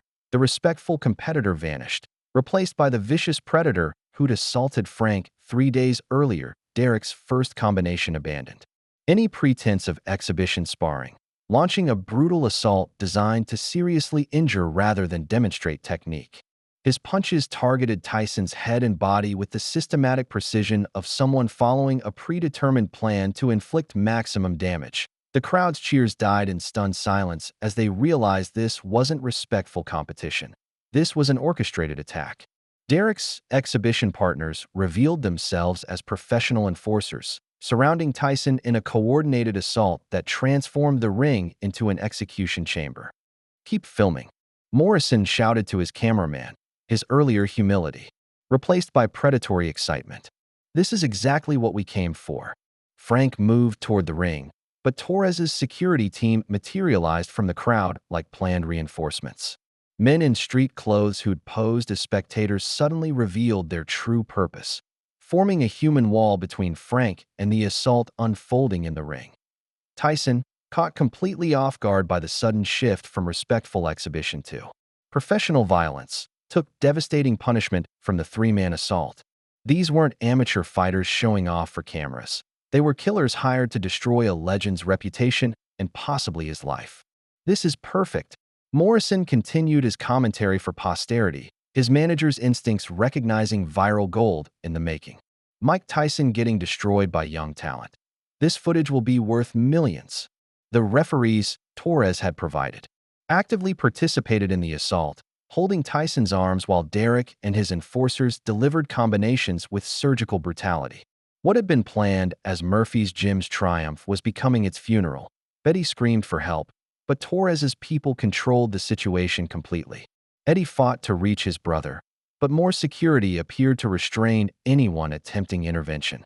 The community celebration had become a nightmare of orchestrated violence. Frank broke free from the first security guard using techniques he hadn't employed since Vietnam, his muscle memory responding to life-or-death crisis with lethal efficiency. But more guards moved to block his path, and Tyson was taking damage that could end his life as well as his reputation. In the chaos, Eddie grabbed Jimmy by the shoulders, demanding answers about the suspicious timing and coordination of the assault. The young man's face crumbled with guilt as his betrayal became impossible to hide. "I'm sorry," Jimmy cried, tears streaming down his face. "Torres promised to pay for college if I told him your plans. I didn't know they were planning this. I thought they just wanted information about the gym's finances." The revelation hit Betty like a physical blow. Her own nephew had provided the intelligence that made this ambush possible. Jimmy's detailed reports about security arrangements, fighter participation, and community support had allowed Torres to plan the perfect trap. "You sold us out," Eddie said with quiet devastation, his voice carrying the pain of family betrayal. "You sold out your own community for money." In the ring, Tyson went down under the brutal three-man assault, blood streaming from cuts above both eyes as Derek prepared to deliver finishing blows that would end the legend's career and possibly his life. The crowd realized they were witnessing not just a fight, but a murder disguised as sport. Frank's military training kicked into full combat mode as he fought through Torres's security with techniques that had kept him alive in Vietnam jungles 50 years earlier. In Murphy's gym's salvation had become its darkest hour. Frank broke free from Torres's security using combat techniques that surprised everyone, including himself. Muscle memory from Special Forces training exploded into action as he disabled 3 guards with moves he'd learned in classified programs decades before the average soldier ever reached Vietnam. The first guard went down to a throat strike that cut off his air supply without permanent damage. The second found his knee hyperextended by a joint manipulation Frank had learned from hand-to-hand combat instructors who'd studied every killing art known to military science. The third guard hesitated when he recognized the lethal efficiency in Frank's eyes, the cold calculation of someone trained to end lives quickly and quietly. "Jesus Christ," Eddie whispered, watching his older brother move with deadly grace that belonged in jungle warfare rather than neighborhood gyms. "Frank never told us he was Special Forces." Frank rolled under the bottom rope as Derek's enforcers prepared to stomp Tyson into unconsciousness. The former heavyweight champion was down, but not defenseless, his legendary toughness keeping him conscious despite the brutal assault. "You want him, you go through me," Frank declared, positioning himself between the attackers and the fallen champion. His stance was pure combat, weight balanced, hands ready, eyes tracking multiple threats with the tactical awareness that had kept elite soldiers alive in impossible situations. Derek laughed at the sight of the bleeding 67-year-old veteran challenging 3 professional fighters. "Look at this, boys. Grandpa wants to play soldier again. Let's show him what happens to baby killers who don't know when to quit." But Derek's enforcers recognized something dangerous in Frank's positioning that their employer missed. This wasn't the desperate flailing of an old man. This was the controlled aggression of someone who'd killed trained enemies with his bare hands. Frank revealed the truth he'd kept hidden for 47 years. "I wasn't just Army infantry, son. I was Special Forces, trained to eliminate threats to American interests behind enemy lines. You think your little gym muscles scare someone who survived Cambodia?" The crowd fell silent as Frank's real military background became clear. Not regular Army, not even standard infantry. Special Forces, the elite units trained in unconventional warfare, assassination techniques, and survival against impossible odds that Derek's first enforcer charged with overconfident brutality, expecting to overwhelm an injured old man through size and youth. Frank slipped the attack with minimal movement, redirecting the enforcer's momentum into a hip throw that sent 200 pounds of muscle crashing into the canvas with devastating impact. The technique was textbook Special Forces, using an opponent's strength against him while expending minimal energy. Frank had learned these moves from instructors who'd studied every combat system developed by human civilization, then refined them for maximum lethality with minimum effort. Tyson struggled to his feet, wiping blood from his eyes as he realized Frank wasn't just making a heroic gesture. The old veteran was systematically dismantling professional fighters using skills that belonged in classified training manuals. "Frank," Tyson said with profound respect, "you never mentioned Green Beret training." "Different world then," Frank replied, maintaining visual contact with Derek's remaining enforcers. "Special Forces weren't supposed to exist in Vietnam. Officially, we were just military advisors." The crowd began to rally as Frank's courage inspired them to overcome their shock and fear. Eddie coordinated with other veterans to restrain Torres's remaining security, while Betty called police to report the assault and fraud conspiracy. Carol documented everything on her phone, capturing evidence of the orchestrated attack that would destroy Torres's legal position and Morrison's media manipulation. Jimmy, overcome with guilt and horror at what his betrayal had enabled, began providing details about Torres's conspiracy to anyone who would listen. Frank helped Tyson steady himself, both men bloodied but unbroken as they faced Derek and his remaining professional enforcer. The community celebration had become something far more significant, a moment when 2 different generations of warriors stood together against predatory evil. "Ready for round 2, Mike?" Frank asked, his voice carrying the quiet confidence of someone who'd survived worse odds in places where failure meant death rather than just embarrassment. That Tyson's smile was pure iron. Mike, dangerous, confident, and completely focused on the violence ahead. "Let's educate these punks about what real fighting looks like." Frank and Tyson stood together in the center of the ring, facing 3 younger, stronger opponents who were no longer fighting for show business, but for their professional reputations and physical survival. The 2 veterans complemented each other perfectly. Frank's tactical military training creating opportunities that Tyson exploited with devastating boxing combinations. Frank engaged Derek's first enforcer using pressure point techniques that would have been classified military secrets during his Special Forces service. His strikes targeted nerve clusters with surgical precision, each contact designed to disable rather than merely hurt. When the enforcer tried to grapple, Frank used joint manipulation to control the larger man's movement while setting up openings for Tyson's counterattacks. Tyson demonstrated that his legendary power and speed remained formidable despite his age, landing combinations with the precision that had made him the youngest heavyweight champion in boxing history. But now his violence served protection rather than destruction. Every punch calculated to neutralize threats to his community and partner. "On your left, Mike," Frank called out, using his peripheral vision and tactical awareness to track multiple attackers simultaneously. His military training in small unit combat proved invaluable in coordinating their defense against superior numbers. Tyson pivoted smoothly, catching Derek's second enforcer with a left hook that buckled the man's knees. The punch landed with textbook precision, not the wild haymaker of an aging fighter, but the calculated strike of someone who understood anatomy and leverage better than his opponents ever would. The crowd had transformed from passive spectators to active participants, their cheers providing energy while several veterans moved to block Torres's remaining security from interfering with the fight. Eddie coordinated the community response, while Carol continued documenting evidence of the conspiracy.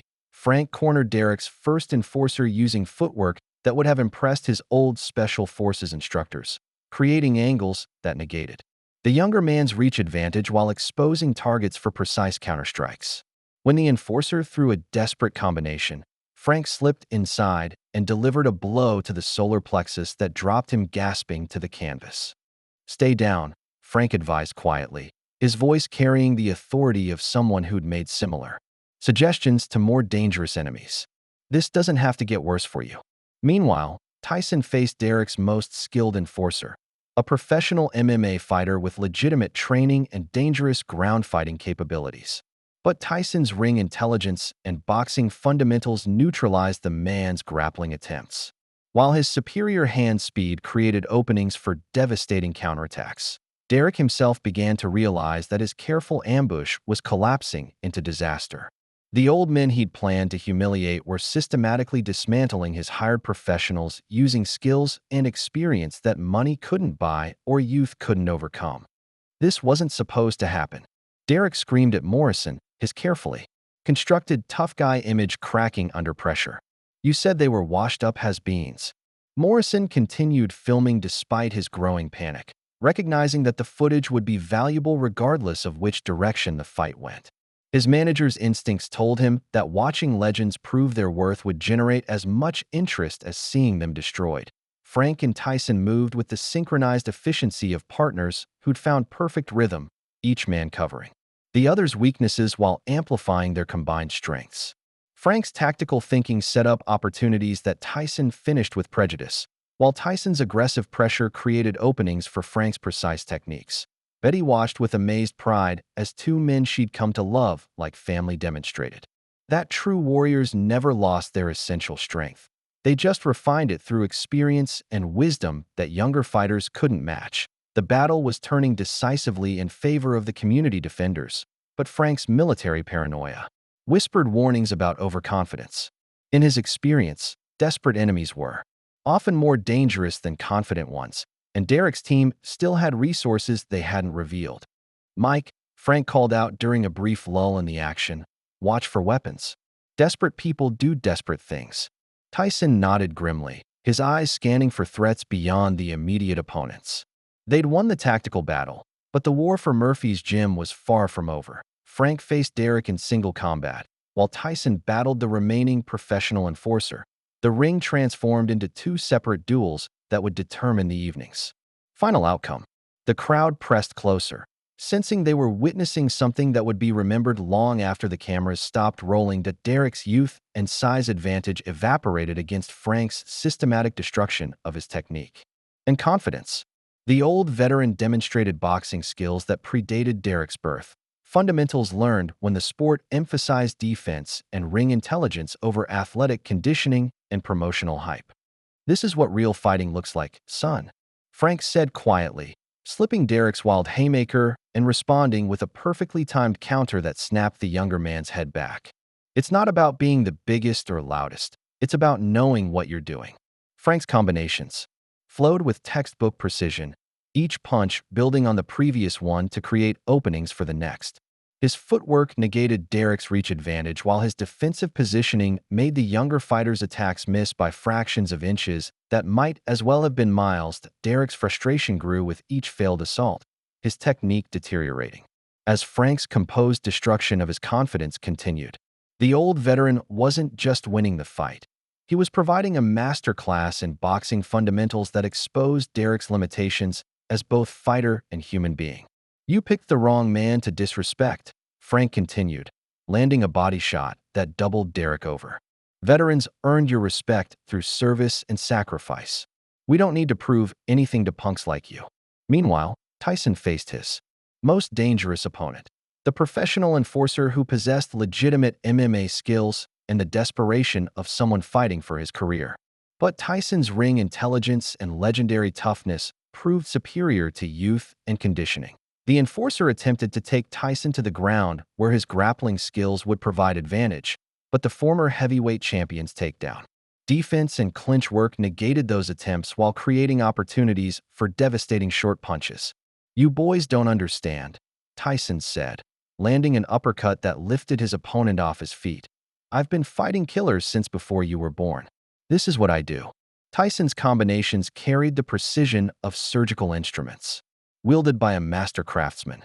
Each punch was placed with perfect timing and distance, accumulating damage while avoiding the wild exchanges that might favor a younger, more athletic opponent. Frank dropped Derek with a counterpunch that demonstrated 40 years of refined technique.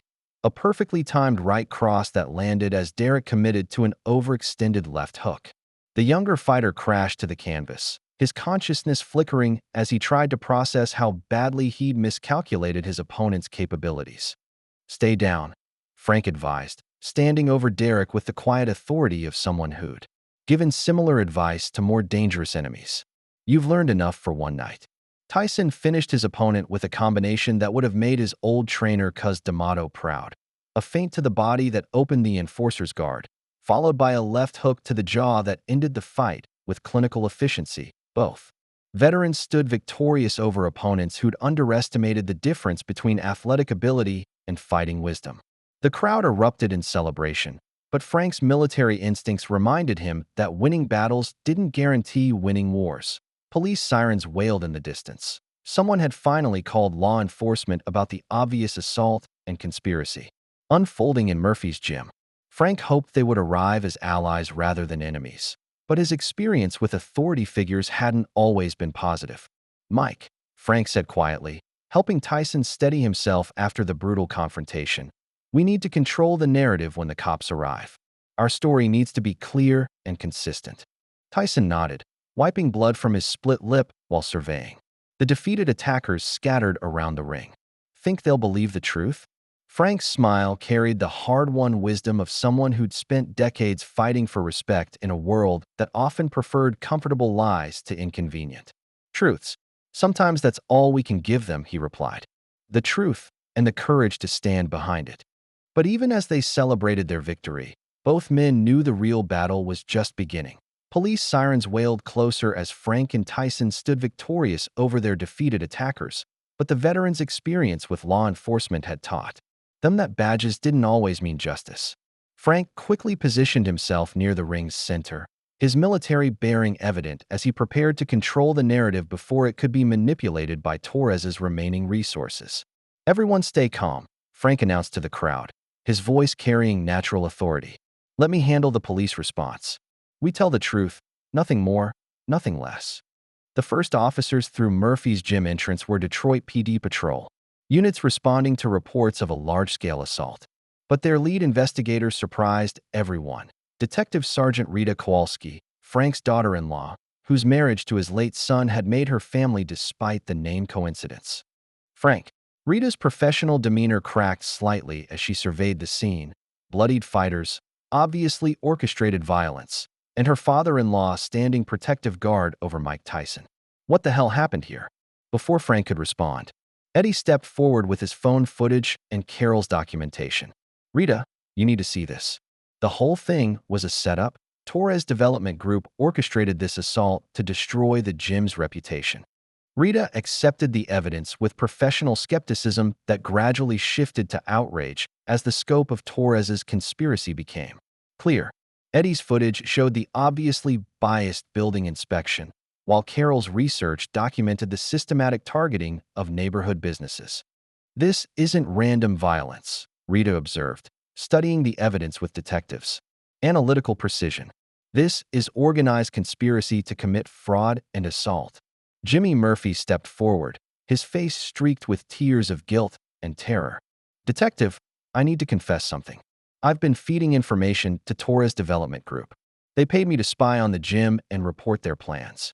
His confession tumbled out in desperate detail.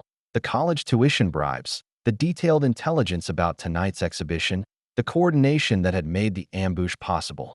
Jimmy produced his phone, showing recorded conversations with Torres representatives that provided damning evidence of the conspiracy. Vincent Torres promised me $50,000 for college if I helped him acquire the gym, Jimmy admitted, his voice breaking with shame. I never thought they'd try to hurt anyone. I just thought they wanted financial information.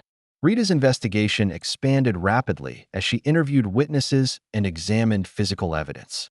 Morrison's cameras had captured the transition from respectful exhibition to coordinated assault, providing undeniable proof that Derek and his enforcers had planned and executed the attack. Mr. Morrison, Rita addressed the manager with professional courtesy that carried undertones of steel. I'm going to need all your footage as evidence in a criminal conspiracy investigation. Morrison's bravado evaporated as he realized his carefully planned publicity stunt had become evidence in a felony prosecution. Look, detective, we were just trying to create entertaining content. If things got out of hand, things got out of hand when you conspired to assault two men in their own community, Rita interrupted. You have the right to remain silent, and I strongly suggest you exercise it. Within 2 hours, Rita had enough evidence to arrest Torres Development Group's key personnel on charges ranging from conspiracy and fraud to assault and attempted extortion. Derek's enforcers faced additional charges for their participation in the orchestrated attack. Frank, Rita said privately as the investigation wound down, you and Mike are victims here, not perpetrators. The evidence is overwhelming that you were defending yourselves against a planned assault. Instead of arresting Tyson and Frank, Detroit PD took Torres and his associates into custody while paramedics treated the gym's defenders for injuries sustained in protecting their community. Justice, for once, had arrived on the right side. The following morning brought a media transformation that vindicated Murphy's gym more completely than Frank had dared hope. Legitimate news outlets led with the real story. A community institution successfully defending itself against systematic corporate exploitation disguised as development. Torres Development Group executives were arrested last night following an investigation into conspiracy, fraud, and assault charges, Channel 7's morning anchor announced. The arrests came after evidence surfaced showing a coordinated campaign to pressure neighborhood businesses into below-market sales. Rita's investigation had uncovered Torres's broader conspiracy, revealing similar tactics used against dozens of community institutions across Detroit. The developer's systematic destruction of neighborhood landmarks had finally been exposed to public scrutiny that his money and connections couldn't manipulate. Derek remained hospitalized with injuries that were serious but not life-threatening. A humbling reminder that authentic fighting skills couldn't be replaced by promotional hype and manufactured controversy. His career prospects had evaporated along with his reputation, but he was alive to contemplate better choices. Morrison faced multiple felony charges for his role in orchestrating the assault conspiracy. His media manipulation expertise had backfired spectacularly, providing prosecutors with detailed evidence of premeditated criminal activity rather than the promotional gold he'd anticipated. Betty's phone rang continuously with supporters offering assistance, media outlets requesting interviews, and business opportunities that would secure the gym's financial future. The community organizing had generated momentum that extended far beyond immediate crisis response. Murphy's Gym has become a symbol, Betty told Frank as they watched contractors arrive to begin renovations funded by community donations. People see us as proof that neighborhoods can fight back against corporate predators. Building Inspector Harold Weber returned with genuine apologies and official documents rescinding all previous violations. His investigation, conducted without Torres's interference, found Murphy's Gym in full compliance with all safety requirements, exactly as Betty's documentation had always shown. "I'm deeply sorry for my role in this conspiracy," Weber told Betty privately. "Angela Murphy threatened my job if I didn't find violations. I should have reported the corruption instead of participating in it." Eddie coordinated with veterans organizations throughout Michigan to document Torres's targeting of community institutions with military connections. Their research revealed a disturbing pattern of exploiting businesses that served veterans and active duty families. Carroll's documentation had caught the attention of investigative journalists from national publications interested in exposing systematic gentrification tactics that destroyed community institutions. Her meticulous record-keeping provided the foundation for stories that would have impact far beyond Detroit. "This isn't just about one gym or one neighborhood," Carroll explained to a reporter from the Washington Post. "Torres's methods are being replicated in cities across the country. Community institutions everywhere are facing this kind of coordinated attack." Tyson received calls from boxing promoters and media outlets interested in comeback fights and celebrity appearances, but his focus remained on Murphy's Gym and the community that had supported him during his darkest moment. "I'm not interested in personal comebacks," Tyson told ESPN during a phone interview. "I'm interested in building something permanent that serves people who need it most." Frank spent the morning training neighborhood children who'd continued showing up despite the previous night's violence. Their resilience and faith in Murphy's Gym reminded him why the battle had been worth fighting. "Mr. Frank," 12-year-old Marcus asked during their session, "are the bad men going to try to close our gym again?" Frank's answer carried the quiet confidence of someone who'd survived worse enemies in more dangerous places. "No, son. We've got something they can't buy or steal. A community that stands together. That's stronger than any corporation."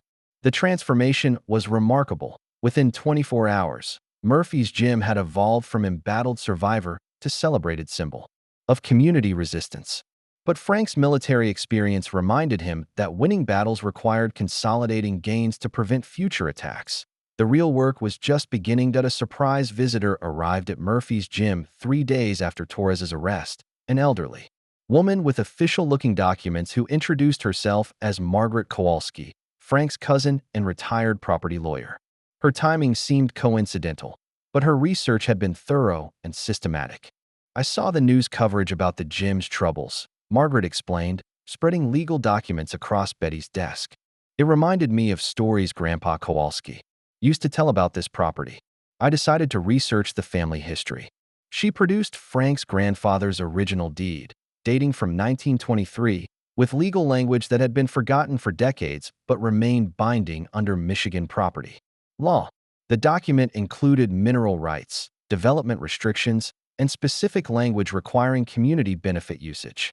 "Your grandfather wasn't just a factory worker, Frank," Margaret continued with obvious pride. "He was a community organizer who understood that neighborhoods needed protection against exploitation. This deed includes provisions that make Torres's development plans legally impossible." The property was worth over $2 million at current market rates, but more importantly, the deed's community benefit requirements meant it could never be sold to commercial developers. Frank's grandfather had created a legal fortress that had protected Murphy's Gym for nearly a century. "This changes everything," Betty whispered, studying the implications. "We're not just fighting to survive. We're sitting on a foundation that guarantees our future." Frank made the decision that would define his legacy. Rather than claiming personal ownership of valuable property, he would formalize the gym's community ownership through a nonprofit trust that would ensure permanent protection against future exploitation. "This belongs to the neighborhood," Frank announced to the gathered community leaders. "My grandfather intended it to serve families, not enrich individuals." We'll establish a trust that guarantees Murphy's gym remains community property forever. Tyson agreed to serve on the board of directors while establishing a permanent veterans training program with Frank as director. The partnership that had begun in crisis would continue in service to others who needed support and direction. Jimmy Murphy approached Frank with genuine humility, seeking redemption through action rather than words. "Mr. Frank, I know I can't undo what I did, but I want to work here unpaid until I've earned back the community's trust." Frank's response carried the wisdom of someone who'd learned that redemption required opportunity as well as remorse. "Son, everyone deserves a chance to choose better, but earning trust takes time and consistent action."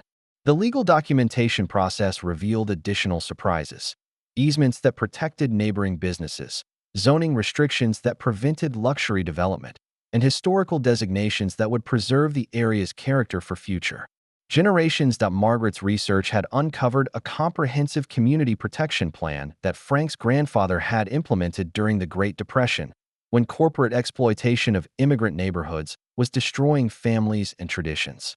He was ahead of his time, Margaret observed, studying the original documents with professional admiration. These legal protections were designed to prevent exactly what Torres was trying to accomplish. Betty coordinated with city officials to establish Murphy's Gym as an official community center, qualifying for municipal funding and state grants that would support expanded programming.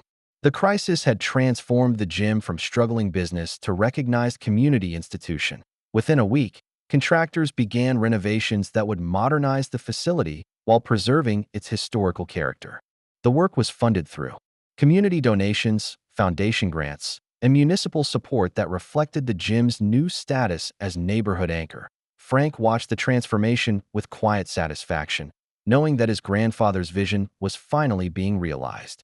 The community institution would survive not just current challenges, but future ones as well. "Grandpa would be proud," Frank told Margaret as they observed the construction activity. "He always said that protecting your neighborhood required more than good intentions. It required smart planning and legal preparation. The foundation was secure, the future guaranteed, and the community stronger than ever." 3 months later, Murphy's Gym had been transformed into a state-of-the-art community center that honored its historical character while serving expanded neighborhood needs. Frank arrived each morning to find the facility bustling with activity that would have made his grandfather proud. The Veterans Boxing Program attracted participants from across Michigan, with Frank serving as director of a comprehensive support system that addressed physical fitness, mental health, and community integration. His military experience and natural teaching ability created an environment where former soldiers found fellowship and purpose. Formation at 0800. Frank announced to his veterans class, his voice carrying the authority that had served him for decades. 20 men and women, ranging from Vietnam through Afghanistan conflicts, responded with practiced precision that honored their shared service. Tyson ran youth training sessions that emphasized character development alongside boxing fundamentals, his reputation drawing young people who might otherwise lack positive role models. His approach combined technical instruction with life lessons about discipline, respect, and personal responsibility. "Boxing teaches you about yourself," Tyson explained to his afternoon class of neighborhood teenagers. "Not just whether you can take a punch, but whether you can get up when life knocks you down. That's the real fight we're training for." Derek Stone arrived that morning with genuine humility, seeking enrollment in the veterans program despite his civilian status.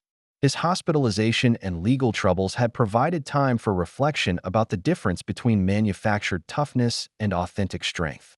"Mr. Kowalski," Derek said respectfully, "I know I don't deserve it, but I'd like to learn what real fighting spirit means. Not just the physical part, the character part."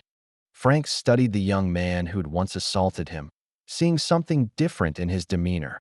Genuine humility replacing arrogant posturing, respectful curiosity replacing entitled demands. "Everyone deserves a chance to choose better, son," Frank replied, echoing the philosophy that had guided his own journey from combat veteran to community leader. "But this program requires commitment to something bigger than yourself." Jimmy Murphy had become the gym's most dedicated volunteer, working unpaid shifts while attending community college classes funded by scholarships from organizations that supported young people seeking redemption. His commitment to earning back trust had impressed even skeptical community members. Betty coordinated expanded programming that served families throughout the neighborhood: after-school tutoring, senior fitness classes, job training workshops, and community meetings that addressed local concerns with organized advocacy rather than resigned acceptance. The gym served as a model for other neighborhoods facing similar challenges, with Frank and Tyson consulting on community defense strategies that combined grassroots organizing with legal preparation. Their success had inspired similar efforts across Detroit and beyond. Eddie documented their story for a book about community resistance to predatory development, interviewing participants and analyzing tactics that had transformed crisis into opportunity. The narrative provided blueprints for neighborhoods facing corporate exploitation. As evening approached, Frank and Tyson trained together in the renovated facility, two warriors from different eras who'd found common ground in service to others. Their partnership had evolved beyond crisis response into lasting friendship based on shared values and mutual respect. "You know what I learned from all this, Mike?" Frank asked as they worked through combinations on the heavy bag. "What's that, Frank?" "Fighting isn't about destroying your enemies. It's about protecting what matters to you." Frank's voice carried the wisdom earned through decades of battles, both foreign and domestic. "We didn't just save a gym, we proved that communities can defend themselves when they stand together." Tyson nodded with understanding born of his own journey from feared destroyer to protective guardian. "Strongest thing in the world isn't a punch or a weapon. It's people who care about each other enough to fight for what's right." Outside, the neighborhood buzzed with evening activity. Children playing safely in streets that had been dangerous, businesses thriving under community protection, families building futures on foundations that couldn't be bought or sold at Murphy's. Jim stood at the center of it all, its lights glowing warmly in the Detroit evening. Inside, two legends continued their training, not for personal glory or financial gain, but for the simple satisfaction of knowing they'd built something that would outlast them both. The community had found its champions, and the champions had found their home. If you like the story, please watch another story on our channel and subscribe to the channel.